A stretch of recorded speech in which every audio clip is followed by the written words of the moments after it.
Ben Pierce was driving home. He'd just dropped his kid off at daycare. And he noticed something kind of odd. I remember coming down High Range Road and passing one of the neighbors' houses up on High Range Road, and they were getting a water delivery. Like cases and cases of bottled water. The kind of delivery you'd see at a convenience store. And I remember just thinking, like, wow, they really love the bottled water there. Like, I'm surprised that they have, like, special delivery of bottled water to their house. Ben's family had just moved to Londonderry, a town in southern New Hampshire, in the summer of 2019. Now it was October. Ben was still new in town. The water thing was weird, but whatever. He kept driving. And I came around the circle and I drove down to our house, and sitting right in our driveway was a whole massive pallet of water.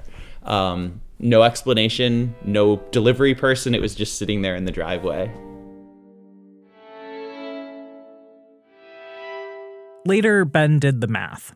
Someone had delivered roughly 2,700 gallons of water to his house. There wasn't like a note? There was nothing, no. I assumed it had to be a mistake. Ben remembered the delivery truck he saw. He decided to try and catch up to it.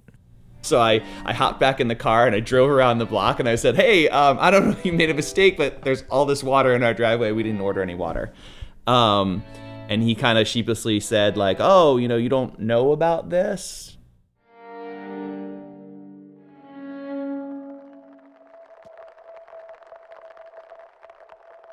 For a lot of people, the Pierces, me, maybe you, tap water is a given.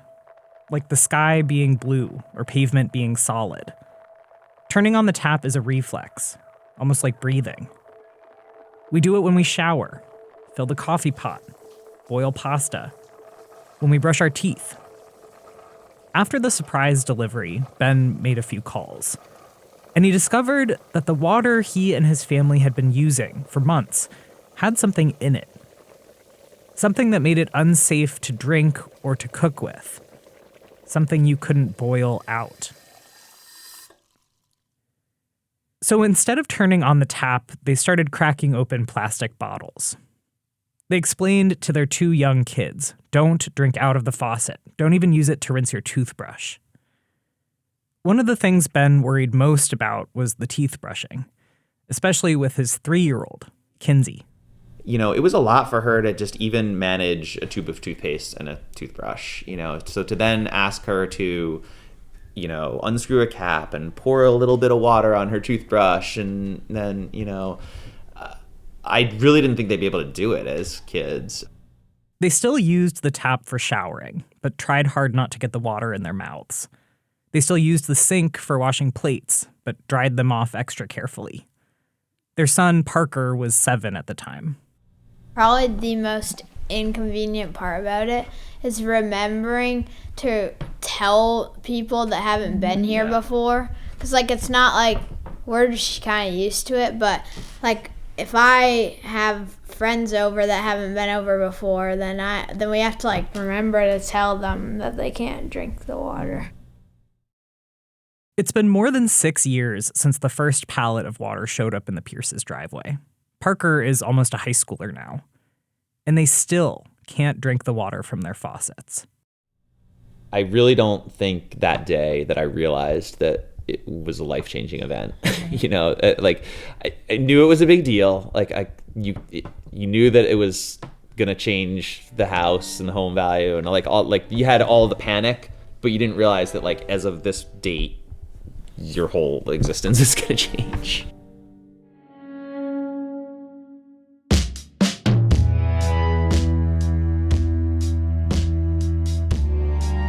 How did this happen? What led to that water delivery at the Pierce's house? That's what I've been trying to figure out for a few years now. What I found is a story about people who get stuck in the middle of something that doesn't feel right. Then I started thinking, why are all these people always sick? You know what? Because in a smaller community like this, you know what the neighbor has for illnesses. Who have to find their own way through a maze of chemical companies, government regulations, and the limits of science. When there's no answers, you just oh, okay, I got just dealt a really bad hand, It's always gray, and people hate gray, right? But the world of a scientist is a gray world. It's a story about the water in your faucet and the beginning of a problem that could last forever. From the document team at New Hampshire Public Radio, I'm Mara Hoplamazian. This is Safe to Drink.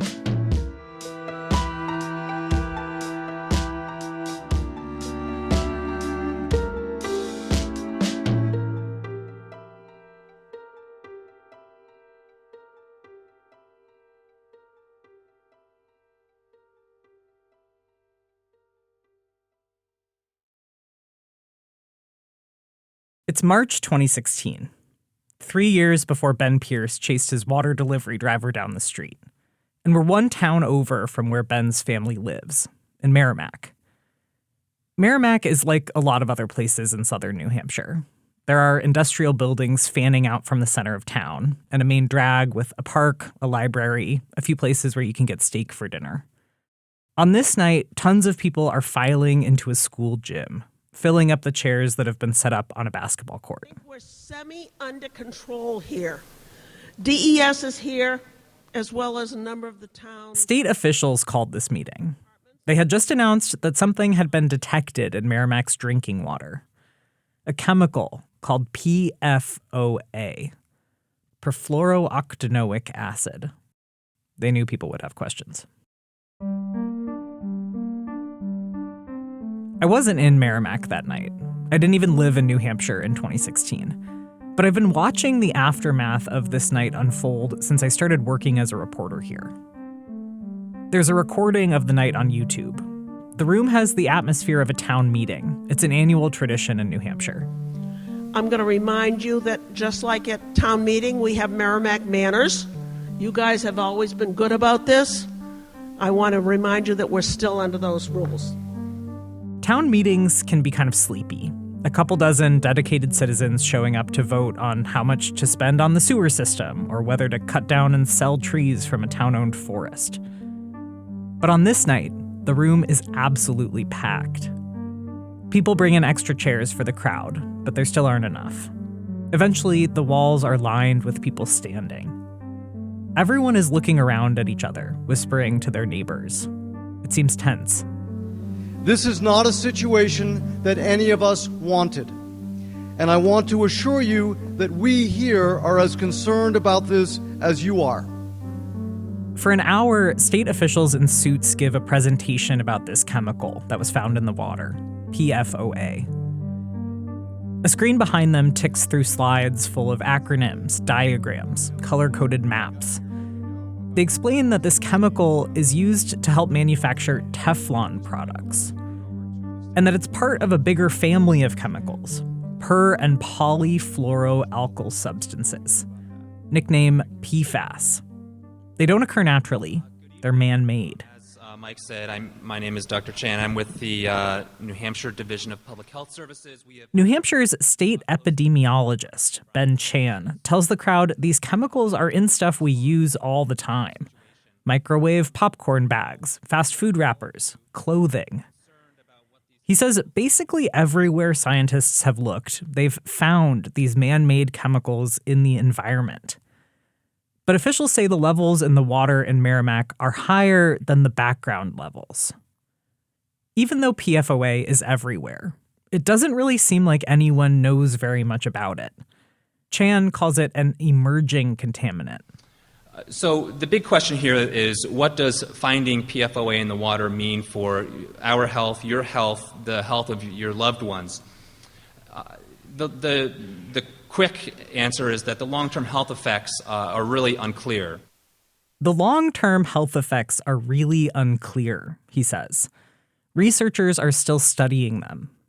There's a list of potential health effects in really small type up on the big screen. To show you the types of health effects that are being studied. Liver enzyme levels, total cholesterol, uric acid, sex hormones, thyroid hormones, immune function, obesity, birth weight, kidney function, diabetes, cancers.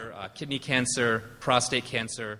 But Chan says the studies aren't all coming to the same conclusions. They're difficult to interpret. What do these ultimately mean for a person's health? And the answer is we still don't know. As an example,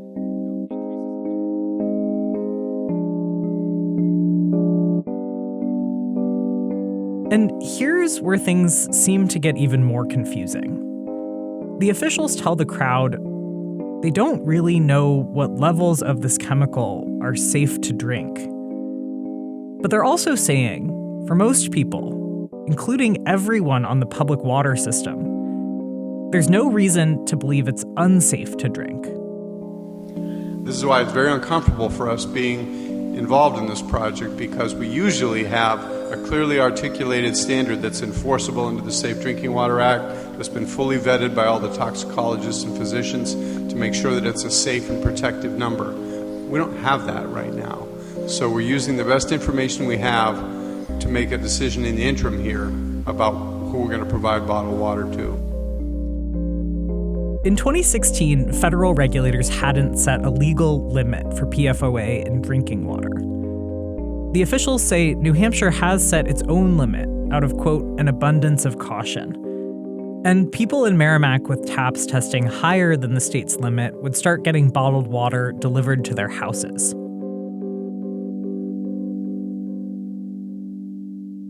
Bring the mic up so you don't have to... After they finish their presentation, officials open up the floor for questions. Everyone gets 3 minutes to speak.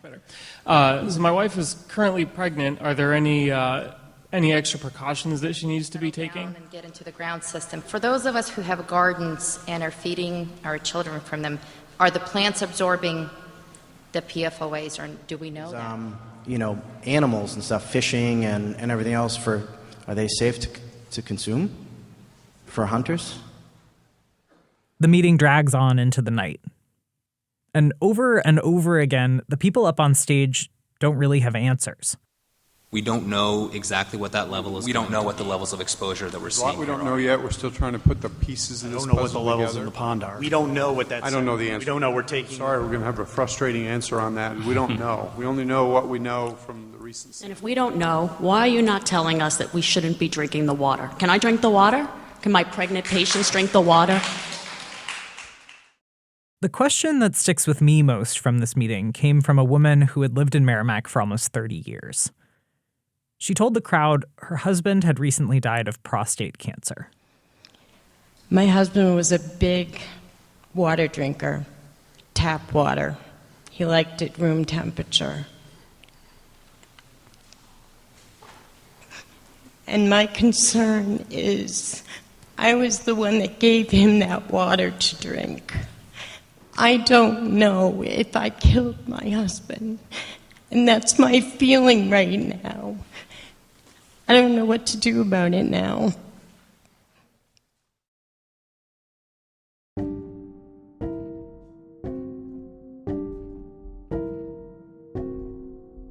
The gym emptied out after almost 4 hours.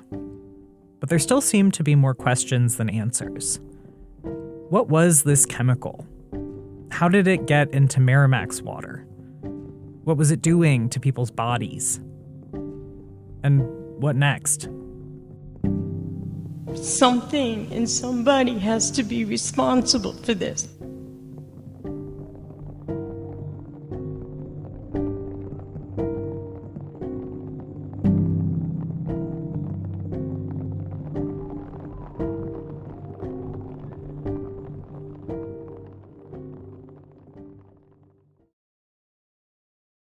On February 13th, Crime 101 hits theaters. What is it that you do? I take high-value items and make them disappear. So you're a thief. This guy's a ghost. There's no DNA. He's in and out in seconds. Your guy's untraceable. Chris Hemsworth, Mark Ruffalo, Barry Keoghan, and Halle Berry. One crime connects them all. We're good at this. Yeah.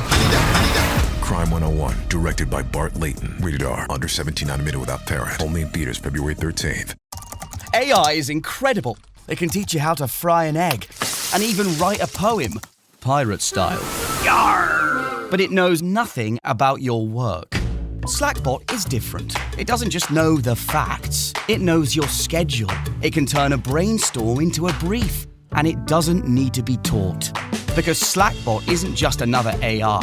It's AI that knows your work as well as you do. Visit slack.com/meetslackbot to learn more. From the start, suspicion fell on a local factory owned by the Saint-Gobain Corporation. It was actually this factory that detected PFOA in the Merrimack water supply when they tested their own taps. That water was coming from the town's supply. So when the company found PFOA in that water, they reported it to the state. Saint-Gobain was familiar with PFOA. They used it at the factory. But in letters to town officials, Saint-Gobain said they believed other sources, like a local landfill, caused the contamination.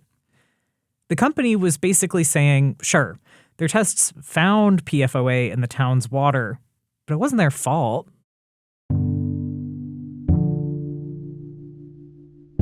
Saint-Gobain is a massive French manufacturing company, one of the oldest companies in the world. By the way, a lot of people who worked there call it Saint-Gobain. I'm going to say Saint-Gobain since that's how most people say it in Merrimack. The Merrimack plant was huge and a pretty big employer in town. But to Saint-Gobain, it was a tiny star in a big global constellation. There's a very good chance you've ridden in a car with a Saint-Gobain windshield, or been in a building with Saint-Gobain siding or roofing or insulation. In Merrimack, they were making coated fabrics. Coated fabrics. It doesn't sound that exciting, but the stuff they were making, it was kind of amazing. Think of all the things that make a material useful. Lightweight, resistant to fire and water and sun. These fabrics could do it all. Workers at the plant made those coated fabrics and then turned them into stuff like grill sheets for fast food restaurants and super durable suits for emergency responders. Right before Saint-Gobain bought the factory, it was owned by a different company called ChemFab. The plant had a few minutes of fame after they made fabric for a huge dome that was built in London to celebrate the millennium. The dome at Greenwich, the biggest dome in the world and the first wonder of the new millennium. So everybody was like, whoa, look at this, the Millennial Dome. This is really cool. This is Lorene Allen, Merrimack resident since 1985. I'm not sure what determines who becomes an activist, some drive for fairness or a special brand of persistence. But whatever that thing is, Lorene has it.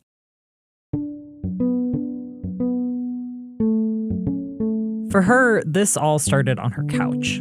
She was watching the local public TV station. They were broadcasting a meeting about the PFOA contamination. She remembers how state officials couldn't, or maybe wouldn't, answer most people's questions. I'm picking up this arrogant, a little mansplaining, they were patronizing, some of them, and I know that. As a female in my generation, I know when somebody's saying, there, dear, don't worry about it, the men have this under control. I recognize that feel, and I immediately say something's going on here. Something's going on here. Lorene felt unsettled. One of the things officials said was that these chemicals had been in use since the 1940s. She was like, what do you mean we don't know anything about them? So she started spending her free time researching. By 2016, you could find a lot about PFOA with a Google search. There were health studies, news stories, lawsuits. Lorene began breaking a central rule of her sleep routine: no electronics upstairs. She started bringing her iPad to bed. So the more you're going down Alice in Wonderland's crazy world at a late time at night when everybody else is sleeping and you're going, oh my freaking word, and you feel like you're the only one who knows this, but somebody has to know it, but is anybody connecting all the dots? Lorene's a therapist, not a scientist. But she felt her brain begin to work like an encyclopedia, rattling off facts and acronyms that she didn't even realize she'd learned. And she had a clear feeling. This stuff, PFOA, it really doesn't seem like it's safe to drink. So why were officials saying it was fine? Lorene and a few other Merrimack residents started hosting meetings about the water at the town library, and sometimes at Lorene's house. One of the other people who showed up was Wendy Thomas. We live in New Hampshire. We've got mountains, we've got lakes, our water is beautiful. It never occurred to me that our water would be contaminated. It just never occurred to me. Wendy raised 6 kids in Merrimack. By 2016, she already had experience with local activism. She'd organized to stop a gas pipeline from coming through town. But she didn't know anything about PFOA. That is, until she heard Lorene talk about it at one of those library meetings. Boy, she knows her stuff. And she just rattled off all of these acronyms and all of these facts. And I was like, wow. She remembers coming home from one of those meetings and telling her husband, "We need to get our well tested."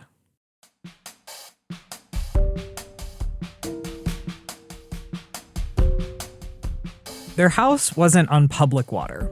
Like about half of people in New Hampshire, Wendy's family got their water from a private well on their property. But getting tested was complicated. Wendy's house was about 3 miles from Saint-Gobain's Merrimack plant. The state was focusing their testing on wells within 1.5 miles of the plant. Wendy and Lorene were skeptical of that radius. To them, it seemed like the state was saying anyone further away doesn't need to be concerned about this. Even my husband was like, the state says it's safe, and I was like, I don't care. We're testing our water.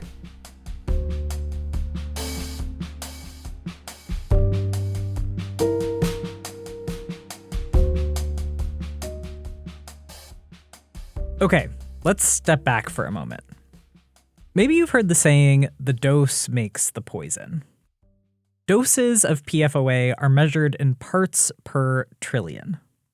You're going to hear parts per trillion a lot in this podcast. Sorry. The comparison used most often is that 1 part per trillion is like a droplet in about 20 Olympic-sized swimming pools. It's like 1 second in 31,546 years. Tiny, right? But you know what they say about the little things.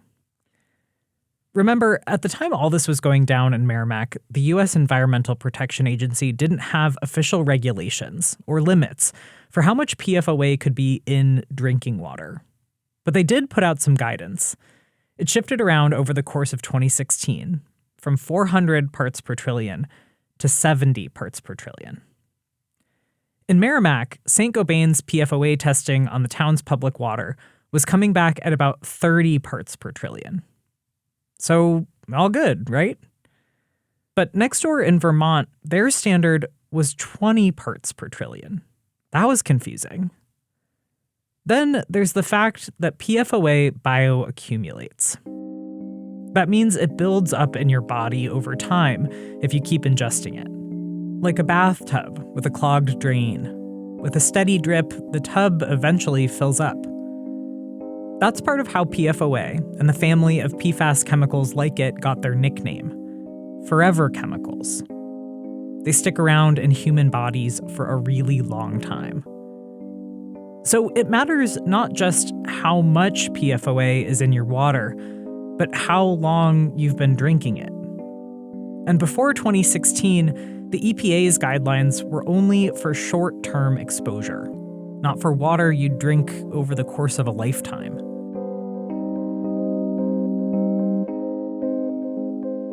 For people not on the public water system in Merrimack, things were even more confusing. When the state started testing private wells within 1 mile of the Saint-Gobain plant, some of those levels were coming in much higher than the town, at 190, 360, 820 parts per trillion. Saint-Gobain agreed to pay for bottled water or other solutions for houses that tested over the guidelines the EPA was using. As for Wendy, her well tested at 40 parts per trillion.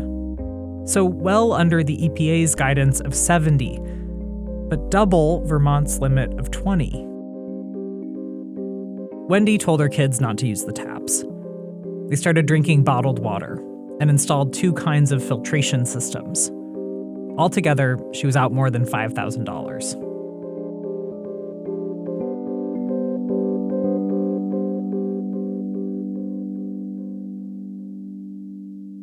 Water contamination isn't the kind of fiasco that happens all at once. Months went by. The state and Saint-Gobain were negotiating. Many families were living on bottled water. Merrimack was trying to get the chemical out of its public water. As the town tried to figure out their treatment options, they shut down the public wells testing highest for PFOA and kept others testing at lower levels online. For everyone on the public system, the word was, it was still safe to drink. It seemed like people started settling into loose camps. There were some who trusted the official word, said, hey, I've been drinking the water, I'm fine. The other camp, Lorene, Wendy, and their friends, said no, we need to do something.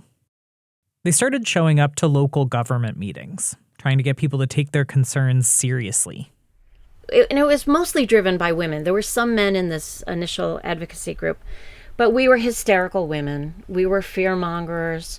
We were, going to drive down the property rates in Merrimack. We were going to, force businesses out of Merrimack. We had better shut up if we know what's good for us. At one town council meeting, several counselors told Lorene's group they shouldn't say the town had contaminated water. Old guy, don't say the word contamination, it's inflammatory language. And you better believe from then on, I only use the word contamination, because that's what it was. It is contaminated. Another council member basically said, this isn't an Aaron Brockovich situation. I continue to drink the water. My wife does, my daughter does, my dogs do, okay? Town councilors were worried about jumping to conclusions. They were worried about the town getting a reputation. The last thing I want to do is scare anybody and overreact to something we need to deal with, but not to the point where we're going to scare anybody.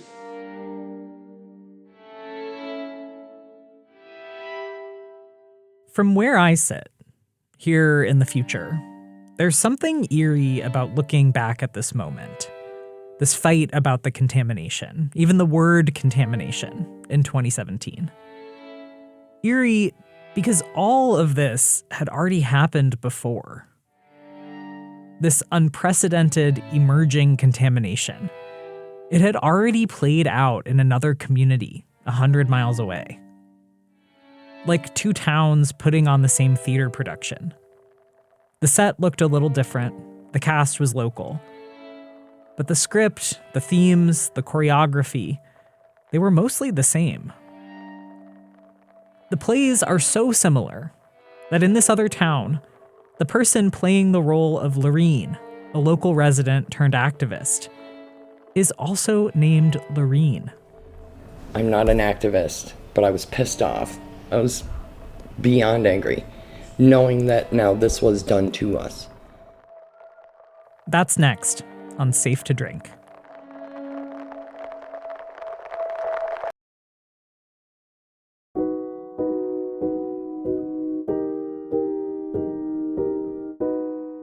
Safe to Drink is reported by me, Mara Hoplamazian. Additional reporting and production by Jason Moon. Our editors are Daniela Ali and Katie Colinari. Editing help from our news director, Daniel Barrick, Rebecca Lavoie, Taylor Quimby, Elena Eberwein, and Lau Guzman. Fact-checking by Danya Suleiman, legal review by Jeremy Eggleton. Jason Moon wrote all the music you hear in this podcast. Photos by Raquel Zaldivar, which you can check out at our website, nhpr.org/safe-to-drink. That site was designed by Sarah Plord. Nate Hedgie designed our logo. Safe to Drink is a production of the Document Team at New Hampshire Public Radio.